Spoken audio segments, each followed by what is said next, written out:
1 रुपया तर आता भिकारी पण घेत नाही, पण या 1 रुपयामध्ये आम्ही पीक विमा योजना आणून शेतकऱ्यांवर उपकार केले, अशा पद्धतीचं वक्तव्य कृषी मंत्री महोदयांकडून आलं।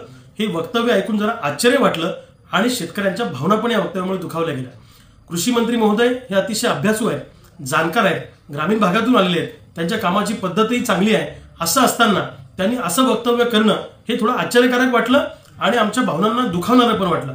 कृषी मंत्री महोदयांना माझी विनंती आहे की इथून पुढे तुम्ही शेतकऱ्यांना मदत करू शकत नसाल तर किमान शेतकऱ्यांच्या भावना दुखावण्याचा प्रयत्न तरी अशी वक्तव्य करू नका।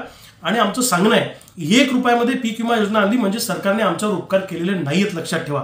सोयाबीनला 10,000 रुपये भाव अपेक्षित असताना, कापसाला 12,000 रुपये भाव अपेक्षित असताना आम्हाला सरकारी भाव 4892 रुपये आणि आता 3,500 सोयाबीन आम्हाला मार्केटमध्ये विकावं लागते, की जिथं प्रति क्विंटल सोयाबीनचा उत्पादन खर्च प्रत्यक्ष बांधावरचा 7-7,500 रुपये आहे।